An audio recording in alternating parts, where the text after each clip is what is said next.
Hello everyone और सबका स्वागत है बायोलॉजी लेक्चर सीरीज में। और आज हम क्या डिस्कस करेंगे? हम डिस्कस करेंगे NEET previous year questions for the topic cell cycle and cell division. ठीक है, तो नीट का अगर आपने क्वेश्चन पेपर देखा होगा तो उसमें आपको पता होगा मल्टीपल चॉइस क्वेश्चंस आते हैं और मल्टीपल चॉइस क्वेश्चन भी अलग अलग प्रकार के होते हैं। तो कुछ बिल्कुल स्ट्रेट फॉरवर्ड क्वेश्चंस होते हैं। ठीक है, जैसे आपको सीधा पूछ लिया जाएगा कि माइटोसिस के क्या कैरेक्टरिस्टिक है, या जो माइटोसिस की अलग अलग स्टेजेस हैं, जैसे टीलोफेज, एनाफेज। ठीक है, इनके कैरेक्टरिस्टिक क्या है या इनमें क्या क्या होता है। फिर कुछ क्वेश्चन होते हैं स्टेटमेंट बेस्ड। ठीक है, तो आपको स्टेटमेंट दी गई होगी। ठीक है, 4 स्टेटमेंट आपको दे देंगे और आपको उसमें से फिर करेक्ट स्टेटमेंट या इनकरेक्ट स्टेटमेंट चूज करनी होगी। ठीक है, उसके बाद कुछ क्वेश्चंस होते हैं जहाँ पे आपको कॉलम दिया गया होगा और आपको कॉलम ए को कॉलम बी से मैच करना होगा। ठीक है, क्लियर है? तो नीट एग्जाम देने से पहले आपको पैटर्न के बारे में पता होना चाहिए, किस प्रकार के क्वेश्चंस आते हैं, और फिर आपको उसकी तैयारी करनी चाहिए नीट की एग्जाम की। और आपके सारे कॉन्सेप्ट क्लियर होने चाहिए। ठीक है, और आपको डिटेल में पढ़ना है और आपको एनसीईआरटी बुक फॉलो करनी है, थॉरली आपको पढ़नी है एनसीईआरटी। ठीक है, तो आइए अब हम इस सेशन को स्टार्ट करते हैं। ठीक है, तो मैं फिर से आपको बता दूं, प्रीवियस ईयर क्वेश्चन सॉल्व करने से पहले आपको माइटोसिस, मियोसिस और उनकी स्टेजेस, उनकी इंपॉर्टेंस, उस चीज में क्या क्या होता है, क्रोमोसोम की कंडीशन क्या क्या होती है, डीएनए जो होता है वो किस स्टेज में, उसकी क्वांटिटी कितनी होती है, क्रोमोसोम में कितना होता है, क्रोमैटिड्स कहाँ पे मौजूद होते हैं।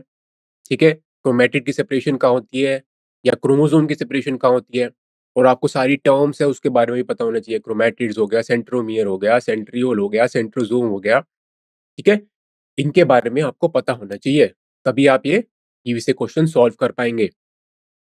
आइए तो पहले क्वेश्चन से हम स्टार्ट करते हैं। तो पहला क्वेश्चन क्या है यहाँ पे, ये कह रहा है कि सोमैटिक सेल, सोमैटिक सेल आपका क्या होता है, वेजिटेटिव सेल। यानी कि ये सेल्स जो होते हैं ये रिप्रोडक्शन में इन्वॉल्व नहीं होते, पर ये कहाँ इन्वॉल्व होते हैं, the sales are involve in the growth, ये ग्रोथ में इन्वॉल्व होते हैं। और सोमैटिक सेल्स जो होती है, ठीक है, ये ज्यादातर डिप्लॉयड होते हैं। ठीक है, डिप्लॉयड यानी कि 2n।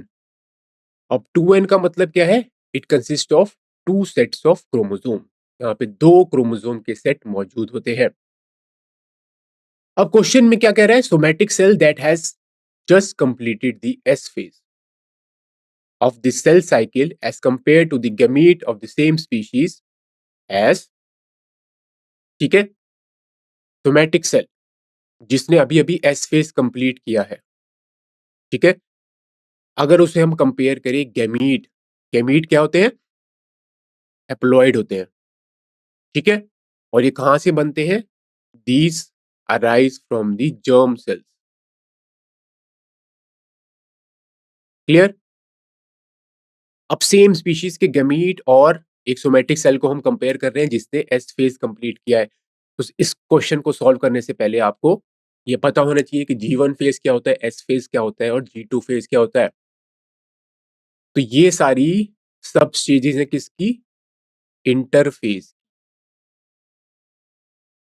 अब इंटरफेज में होता है G1 फेज, एस फेज और G2 फेज। ठीक है, 3 स्टेजेस होती है, G1, एस और G2 फेज। तो interphase is comprise of the stages, और G2 फेज के बाद क्या होता है, एम फेज। ठीक है, विच इज द एक्चुअल, यहाँ पे एक्चुअल सेल डिवीजन होती है। एम फेज आपको पता है is further divided into karyokinesis और साइटोकाइनेसिस। तो पहले न्यूक्लियस की डिवीजन होती है, उसके बाद साइटोप्लाज्म की डिवीजन होती है। तो अब हम बात करते हैं इंटरफेज।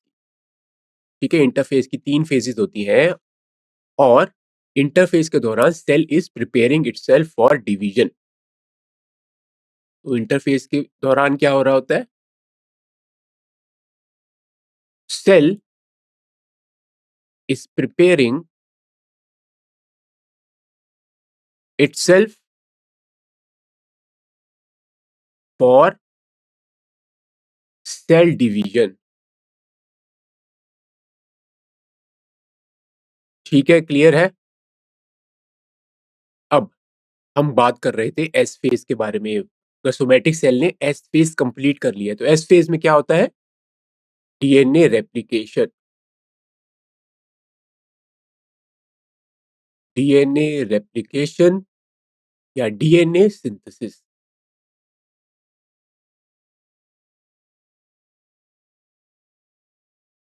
ठीक है, तो सोमैटिक सेल का मतलब वो हुआ डिप्लॉयड। 2n हुए, वहां पे 2 सेट्स ऑफ क्रोमोसोम हुए। और डिप्लॉयड जो सेल होता है उसमें डीएनए कंसंट्रेशन क्या होती है? 2c। ठीक है, तो आप ये भी पहले मैं आपको बता देता हूं। अगर डिप्लॉयड सेल होगा, ठीक है, यानी कि 2n, यहाँ पे डीएनए कंसंट्रेशन की अगर हम बात करें या डीएनए कंटेंट की अगर हम बात करें, तो ये होता है 2c यहाँ पे। और अगर हम हेप्लॉइड की बारे में बात करें, n, तो यहाँ पे c होगा सिर्फ। ठीक है, अब एस फेज में क्या कह रहा है? डीएनए रेप्लिकेशन हो रही है, डीएनए की सिंथेसिस हो रही है, तो यहाँ पे क्या होगा? डीएनए कंसंट्रेशन 2c होगा। यहाँ पर due to DNA replication 4c content हो जाएगा। ठीक है, डीएनए कंटेंट डबल हो जाएगा, पर यहाँ पे क्रोमोसोम नंबर जो होते हैं वो सेम रहेंगे, 2n ही रहेगा। तो G2 फेज में जब सेल जाएगा, यहाँ पे क्रोमोसोम नंबर तो 2n ही रहेगा, यानी कि सेल डिप्लॉयड रहेगा, पर डीएनए कंसंट्रेशन हो जाती है 4c। ठीक है, क्लियर है। और गेमीट, गेमीट क्या होते हैं? हेप्लॉइड्स। तो gametes are haploid, whereas the somatic cells, also known as the vegetative cells, these are diploid. तो गेमीट में कंटेंट होता है सी। ठीक है, क्लियर है।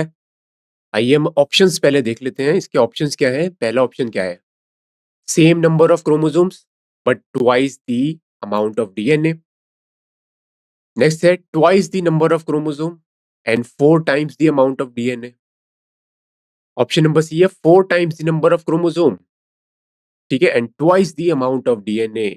ये बिल्कुल ही आप इसको गलत कर सकते हैं। Option number D, twice the number of chromosome and twice the amount of DNA. तो इन चारों ऑप्शन में से सही क्या होगा? तो आपको पता है डिप्लॉयड होता है 2n। ठीक है, ये हो गया डिप्लॉयड। हैप्लॉयड होता है n। तो गेमीट, गेमीट में n होता है, यानी कि दोनों में, डिप्लॉयड में twice the number of chromosome हुआ पहले तो। ठीक है, twice the number of chromosome. और आफ्टर एस फेज यहां पर क्या होगा? 4c हो जाएगा डीएनए। यहाँ पे पहले था 2c, यहाँ पे क्या होगा? सिर्फ c। ठीक है, हम ऐसे डिवाइड कर देते हैं। क्लियर है? तो double the content of the DNA. Clear? तो 4 टाइम्स होगा DNA, 4 times the amount of the DNA. ठीक है, इसका आंसर देख लेते हैं हम। Twice the number of chromosome and 4 times the amount of DNA. यानी कि जो सोमैटिक सेल होगा उसमें 2n तो क्रोमोसोम होंगे और 4c होगा आपका डीएनए कंटेंट। ठीक है, क्लियर है। तो twice the number of chromosome and 4 times the amount of DNA. Gamete में क्या होगा फिर? गेमीट में हुआ आपका n नंबर ऑफ क्रोमोसोम और c हो गया आपका कंटेंट ऑफ डीएनए। देख सकते हैं twice the number of chromosome and 4 times the number of DNA, DNA content. Explanation मैं आपको पहले ही बता चुका हूं, दोबारा देख लेते हैं। जब एस फेज कंप्लीट होता है तो सोमैटिक सेल में 2n नंबर ऑफ क्रोमोसोम होंगे और 4c होगा उसका डीएनए कंटेंट। अब अगले क्वेश्चन पे चलते हैं। क्वेश्चन है कि during which phase of cell cycle amount of DNA in the cell remains at the 4C level if the initial amount is denoted as 2C. तो ये क्वेश्चन जो है पिछले क्वेश्चन से काफी रिलेटेड है। ठीक है, तो पहले ये क्या कह रहा है कि ऐसी कौन सी फेज होती है सेल साइकिल की जहां पे डीएनए कंटेंट 4C होता है अगर इनिशियल कंटेंट था 2C। तो 2C कंटेंट किस में होगा? डिप्लॉयड में। और 2N हो गया, ठीक है, 2N हो गए number of chromosome again in the diploid organism. Clear है? तो G1 फेज की बात करें, S फेज की बात करें, G2 फेज की बात करें, यहाँ पे 2N होगा, 2C होगा, यहाँ पे क्या होगा? 2N ही होगा, डीएनए कंटेंट डबल हो जाएगा। और फिर G2 में क्या हो गया? क्रोमोसोम नंबर 2N और डीएनए कंटेंट 4C। तो इसमें से G0 एंड G1 ऑप्शन है पहला, G1 and S। Option number C है ओनली G2 और ऑप्शन नंबर डी है G2 और M फेज। ठीक है, इसके बाद क्या होता है? M phase. तो इसका आंसर क्या होगा? During which phase the amount of DNA remains 4C, यानी कि डबल हो जाता है। तो इसका आंसर क्या होगा? इसका आंसर है ओनली G2 फेज। तो G2 फेज में आपने देखा डीएनए कंटेंट जो है वो 4C हो जाता है। ठीक है, एस फेज में क्या हो रहा है? डीएनए बन रहा है आपका। ठीक है, पर जो G2 फेज में कंटेंट क्या होगा? 4C होगा। क्लियर है? अब यहां पे आप देख सकते हैं in M phase 4C and 2C of DNA are present at the different stages. Clear है? तो इसका आंसर है G2 फेज, G2 फेज में। ठीक है, G2 फेज के बाद क्या होती है? M phase. ठीक है, क्लियर है? आगे चलते हैं हम।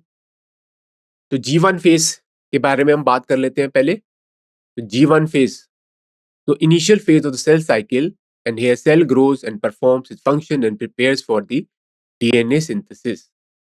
अब S फेज में क्या होता है? डीएनए की सिंथेसिस होती है। तो S फेज के दौरान क्या होता है? DNA replication occurs producing two identical copies of each chromosome. और G2 फेज में क्या होता है? Cell continues to grow and synthesise proteins necessary for cell division. ठीक है, और यहाँ पे जो डीएनए के एरर्स हैं वो भी चेक होते हैं। क्लियर है? तो पहली फेज क्या होती है? G1 phase. दूसरी फेज क्या हो गई? S phase. एस फेज में क्या होता है? DNA replication. और फिर होती है G2 फेज, जिसको हम गैप 2 फेज भी कहते हैं। उसमें क्या होता है? यहाँ पे काफी प्रोटीन की सिंथेसिस होती है। एक ऐसा प्रोटीन होता है ट्यूब्यूलिन। क्लियर? ठीक है, आगे चलते हैं अब। नेक्स्ट क्वेश्चन है in S phase of the cell cycle. S phase में क्या हो रहा है? ठीक है, दोबारा हमें पता है G1 फेज, एस फेज और G2 फेज। हम लिख लेते हैं यहाँ पे 2N और 2C कंटेंट, यहाँ पे 2N क्रोमोसोम और यहाँ पे डीएनए की सिंथेसिस हो रही है।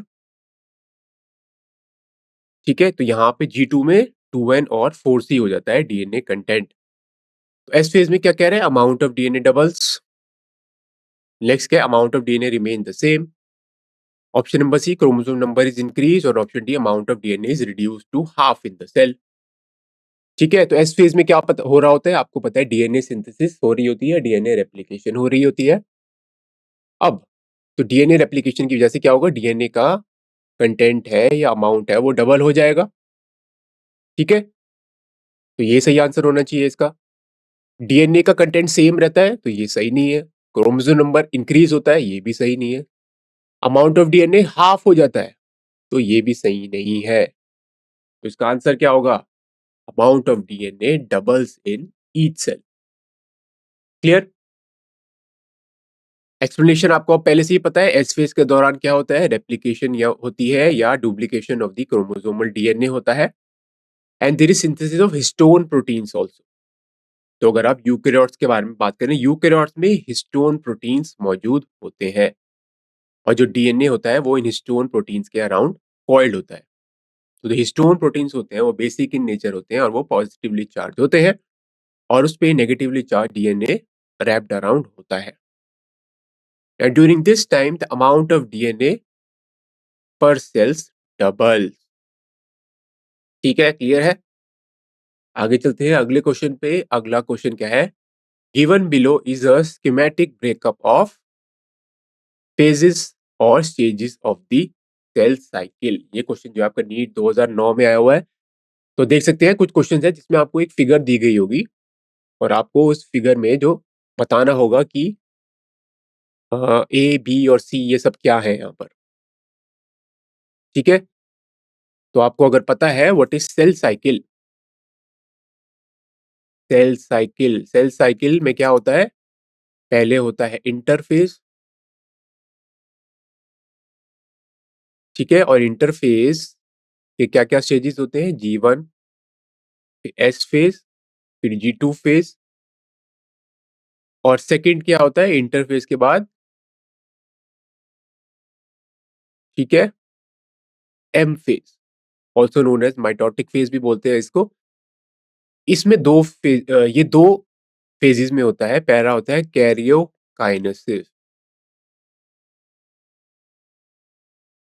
कैरियोकाइनेसिस, और उसके बाद होता है साइटोकाइनेसिस। ठीक है, कैरियोकाइनेसिस का मतलब क्या होता है? Nuclear division. यहाँ पे न्यूक्लियस की डिवीजन होती है। और साइटोकाइनेसिस क्या होता है? Cytoplasmic division.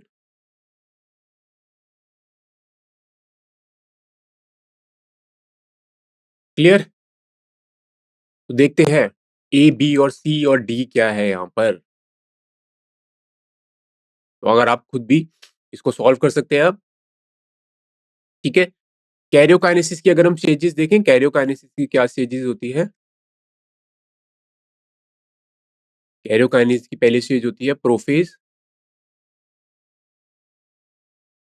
फिर मेटाफेज,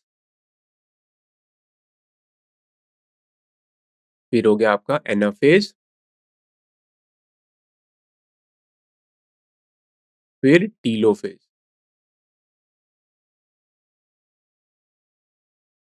ठीक है, तो चार ये स्टेजेस होती है। ठीक है, तो ये माइटोसिस एम फेज, इसमें प्रोफेज, मेटाफेज, एनाफेज, टीलोफेज। ठीक है, तो ये हो गया प्रोफेज, मेटाफेज, एनाफेज और टीलोफेज। ठीक है, ये ए क्या हो गया आपका? कैरियोकाइनेसिस, यानी कि न्यूक्लियर डिवीजन। कैरियोकाइनेसिस में ये चार स्टेजेस होती है। ठीक है, प्रोफेज, मेटाफेज, एनाफेज। सी क्या हो गया? कैरियोकाइनेसिस के बाद क्या होता है? साइटोकाइनेसिस। ठीक है, साइटोकाइनेसिस के बाद दो सेल बन जाते हैं। सी क्या होना चाहिए? साइटोकाइनेसिस। ठीक है, इंटरफेज की आपको पता है स्टेजेस क्या होती हैं? G1 फेज, एस फेज और G2 phase. G1 phase, S phase और G2 फेज। ठीक है, G2 फेज के बाद आपकी प्रोफेज शुरू हो जाएगी जो कि एम फेज का पार्ट है। तो इसका आंसर क्या होगा? ठीक है, which one of the following is correct indication of the stages? A है, ठीक है, आपका सी साइटोकाइनेसिस है, डी सिंथेटिक फेज है, ए या साइटोकाइनेसिस है, बी या मेटाफेज है। आपको इनमें से करेक्ट आपको ये ऑप्शन चुनना है। तो इसका आंसर देख लेते हैं। डी जो है हमारा सिंथेटिक फेज है। ठीक है, और बाकी के फेजेस में मैंने आपको बता दिया ए बी और सी क्या थे। ठीक है, ये भी मैंने को बता दिया। ए फेज जो था वो क्या था? प्रोफेज, मेटाफेज और एनाफेज। बी था आपका कैरियोकाइनेसिस, और सी क्या था? साइटोकाइनेसिस। ठीक है, और डी आपका क्या हुआ? Synthetic phase. क्लियर? तो एक्सप्लेनेशन मैं आपको पहले ही बता चुका हूं इसकी। अब देखते हैं अगला क्वेश्चन। तो अगला क्वेश्चन क्या है? At what stage of cell cycle are histone protein synthesised in a eukaryotic cell? Cell cycle की कौन सी स्टेज में हिस्टोन्स प्रोटीन सिंथेसाइज होते हैं यूकैरियोटिक सेल में? तो आपको याद रखना होगा हिस्टोन प्रोटीन जो होते हैं वो यूकैरियोटिक सेल जो होते हैं उनमें पाए जाते हैं। प्रोकैरियोट्स में हिस्टोन जो होते हैं वो एब्सेंट होते हैं। ठीक है, प्रोकैरियोट्स में हिस्टोन लाइक प्रोटीन्स मौजूद होते हैं। तो ऑप्शन क्या है, during G2 phase of interphase, फिर ड्यूरिंग एस फेज के दौरान क्या होता है, डीएनए की सिंथेसिस हो रही होती है। ठीक है, डीएनए की सिंथेसिस होती है और हिस्टोन भी बनते हैं। ड्यूरिंग एंटायर प्रोफेज तो ये भी गलत है, एंड ड्यूरिंग टीलोफेज तो ये भी गलत है। आपको पता है प्रोफेज के दौरान क्या-क्या होता है, डीएनए क्रोमोसोम की कंडेंसेशन होती है, न्यूक्लियर मेम्ब्रेन लॉस्ट हो जाती है, ठीक है? और भी बहुत सारी चीज़ें होती हैं यहाँ पे, सेल ऑर्गेनल्स भी डिसअपीयर हो जाते हैं। Telophase is the reverse of prophase, यहाँ पे न्यूक्लियर मेम्ब्रेन वापस आ जाती है, सेल ऑर्गेनल्स भी वापस आ जाते हैं, दे रीअपीयर। तो इसका आंसर क्या होना चाहिए? इसका आंसर है ड्यूरिंग द एस फेज। तो एस फेज के दौरान आपका डीएनए सिंथेसिस होता है और हिस्टोन प्रोटीन्स भी बनते हैं, क्योंकि हिस्टोन प्रोटीन्स जो होते हैं वो बेसिक इन नेचर होते हैं। ठीक है? बेसिक प्रोटीन्स होते हैं ये, और ये होते हैं पॉजिटिवली चार्ज।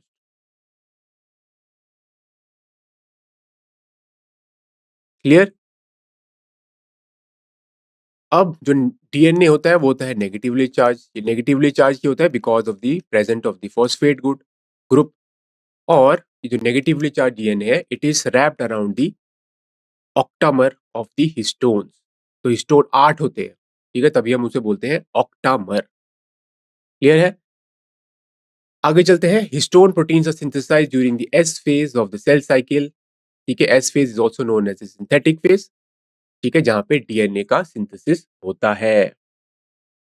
आइए आगे चलते हैं। अगला क्वेश्चन क्या है? अगला क्वेश्चन है, इन दी सोमैटिक सेल साइकिल। ठीक है, सोमैटिक सेल साइकिल में क्या हो रहा है? ये क्वेश्चन नीट 2004 में आया हुआ है। ठीक है, G1 phase, in G1 phase DNA content is double, ठीक है, and the amount of DNA present in the, ठीक है, double the amount of DNA present in the original cell. तो फिर से आपको G1 फेज, एस फेज और G2 phase के बारे में अच्छे से पता होना चाहिए।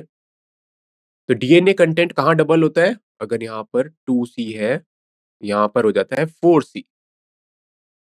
ठीक है, तो जीएनए फेज में डीएनए कंटेंट डबल नहीं होगा। DNA replication takes place in the S phase, ये ठीक है। Option number C, a short interphase is followed by a long mitotic phase, तो ये गलत है। इंटरफेज की लेंथ जो होती है, interphase occupies about 95% of the cell cycle, and जो एम फेज होता है वो सिर्फ 5% ही होता है। ठीक है, तो mitotic phase is the shortest phase, and interphase जहाँ पे सेल अपने आप को प्रिपेयर कर रहा होता है, that is the longest phase. अब लास्ट ऑप्शन है, G2 phase follows the mitotic phase, यानी कि G2 फेज के बाद माइटोटिक फेज होता है। तो जी पहले G2 फेज के बाद एम फेज होता है। ठीक है, तो आपको सही आंसर इसका देना है। तो DNA replication takes place in the S phase, तो ये इसका सही आंसर है। एक्सप्लेनेशन देख लेते हैं इसकी हम। DNA replication is restricted to the S phase, यानी कि एस फेज में की डीएनए रेप्लिकेशन होती है, जो कि इंटरफेज का पार्ट है। अब G2 phase is followed by the mitotic phase. तो माइटोटिक फेज जो होता है, it is shorter than the interphase. मैंने आपको बताया इंटरफेज जो है, वहां पे सेल प्रिपरेशन कर रहा होता है सेल डिवीजन के लिए। ठीक है, तो इंटरफेस बहुत ज़्यादा लंबा होता है और वो 95% ऑफ द सेल साइकिल होता है, यानी कि सेल साइकिल का 95% जो ड्यूरेशन होता है वो होता है इंटरफेस। ठीक है, और डीएनए कंटेंट जो होता है is double than the amount present in the original cell in G2 phase. G2 phase में होता है, G1 फेज में नहीं होता। ठीक है, आगे चलते हैं हम अगले क्वेश्चन पे। तो अगला क्वेश्चन क्या है? In cell cycle DNA application takes place in, तो ये भी बिल्कुल स्ट्रेट फॉरवर्ड क्वेश्चन है, अब आपको पता होना चाहिए। ये नीट 1996 और 2000 में आया था। बिल्कुल स्ट्रेट फॉरवर्ड क्वेश्चन है। DNA replication also known as the DNA synthesis. DNA synthesis या डीएनए डुप्लीकेशन।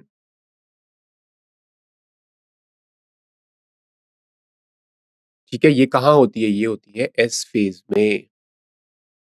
ठीक है, S phase is also known as the synthetic phase. S phase also known as synthetic phase. ठीक है, clear? का answer क्या होगा? S phase. Explanation देख लेते हैं। तो G1 phase also known as the gap one phase is characterised by increase in the cell size. तो G1 फेज में क्या हो रहा है? तो सेल का जो साइज है वो इंक्रीज होता है। ठीक है, यहाँ पे काफी बायोमोलिक्यूल्स भी बनते हैं। एस फेज में क्या होता है? Synthetic phase is also known as synthetic phase, और यहाँ पे डीएनए की मल्टी रेप्लीकेशन होती है। अब एस फेज में क्या होता है? एस फेज को गैप टू फेज भी बोलते हैं। It is the second growth phase. ठीक है, और गैप टू जो फेज होती है, G2 फेज, यहाँ पर where there is a intensive formation of RNA and the proteins. तो बहुत सारे बायोमोलिक्यूल्स की सिंथेसिस यहाँ पे हो रही है। ठीक है, आरएनए और प्रोटीन्स ये बायोमोलिक्यूल्स है। ठीक है, तो G1 फेज में सेल साइज इंक्रीज हो रहा है, एस फेज में डीएनए की सिंथेसिस हो रही है, G2 फेज में आरएनए और प्रोटीन्स बन रहे हैं। एक उदाहरण प्रोटीन्स का है ट्यूबुलिन। तो ट्यूबुलिन प्रोटीन्स बनते हैं जो कि माइक्रोट्यूब्यूल्स बनाते हैं। और माइटोटिक मेटाफेज में क्या होता है? तो ये कैरियोकाइनेसिस का एक पार्ट है। ठीक है, तो यहाँ पे क्रोमोसोम जो होते हैं वो इक्वेटोरियल प्लेट पर अरेंज होते हैं। ठीक है, इक्वेटोरियल प्लेट को हम क्या भी कहते हैं? Metaphase plate. It is also known as the metaphase plate. ठीक है, क्लियर? आगे चलते हैं अगले क्वेश्चन पे। तो अगला क्वेश्चन है, अ बैक्टीरियम डिवाइड्स एवरी 35 डेज। तो आपको इन्फॉर्मेशन दी हुई है, तो एक प्रकार का न्यूमेरिकल है। ठीक है, तो एक बैक्टीरिया है वो 35 मिनट्स में डिवाइड करता है। ठीक है, और if a culture contain ten raise to power 5 cells per ML. तो आपको क्या क्या इंफॉर्मेशन दी हुई है? ठीक है, एक एमएल कल्चर में 10 रेज टू पावर 5 सेल्स है इनिशियली। ठीक है, और इस कल्चर को हमने 175 मिनट्स तक ग्रो किया। ठीक है, टाइम यहाँ पे क्या है? 175 मिनट। ठीक है, और डबलिंग टाइम क्या है यहाँ पे? ठीक है, 35 मिनट। ठीक है, तो डबलिंग टाइम हम लिख सकते हैं यहाँ पे, डबलिंग टाइम इज 35 मिनट। ठीक है, 35 मिनट इसका मतलब क्या है? 5 बार डिवीजन हुई है। तो 175 टोटल टाइम था, इसको 35 से हम डिवाइड कर देंगे तो क्या आएगा? 5 टाइम। तो डिवीजन जो हुई है वो 5 टाइम हुई, 5 बार हुई है। ठीक है, क्लियर है? आगे चलते हैं। तो इसका आंसर है 32 इंटू 10⁵5। देख लेते हैं ये कैसे आंसर आया। तो डबलिंग टाइम है 35 मिनट्स, और हमने इस सेल कल्चर को 175 मिनट्स के लिए ग्रो किया। ठीक है, तो जनरेशन टाइम क्या है? 35 मिनट, और टोटल टाइम है 175 मिनट। तो यहाँ पे सेल डिवीजन क्या हुई है? 5 बार हुई है, 5 टाइम्स। कैसे? 175 डिवाइडेड बाय 35 व्हिच इज 5। इसका मतलब n है हमारा 5, सेल डिवीजन 5 बार हुई है, या n हमारा क्या रिप्रेजेंट करता है? Number of generations. 5 bar, 5 generation के बाद। अब आफ्टर 1 डबलिंग, आपको पता है एक cell give rise to 2 cells. एक सेल विद 2 सेल को बनाता है। ठीक है, फिर ये 2 सेल्स आपस में डिवाइड करेंगे तो ये बनाएंगे 4 सेल्स। ठीक है, तभी से हम डबलिंग टाइम भी कहते हैं। सेकंड जनरेशन में क्या होगा? 2 सेल जो है वो 4 सेल बनाएंगे। ठीक है, तो ये हो गई आपकी फर्स्ट जनरेशन, ये हो गई सेकंड जनरेशन। ऐसे ही थर्ड जनरेशन में कितने सेल बनेंगे? 1 2 3 4 5 6 7 8 सेल्स बन जाएंगे। ऐसे ही हमारे पास 5 जनरेशन है। तो हमें क्या फॉर्मूला मिल गया? 2n मिल गया फॉर्मूला। n को हम यहाँ पे पुट कर देंगे 5, तो हमें मिला 32।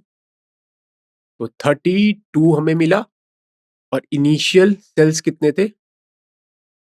इनिशियल थे 10⁵5। तो टोटल क्या हो गया आपका? 32 इंटू 10⁵5। 10⁵5 क्या थे हमारे?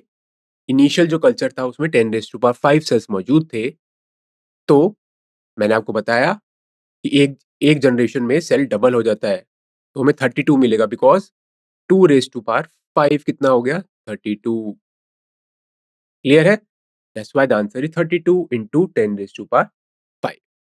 क्लियर है? तो इस सेशन को हम यही समाप्त करते हैं। हम अब मिलेंगे आपसे अगले सेशन में। तो अगले सेशन में हम और क्वेश्चन सॉल्व करेंगे जो कि सेल साइकिल से रिलेटेड है। ठीक है? आप सबका इस सेशन को सुनने के लिए बहुत-बहुत धन्यवाद।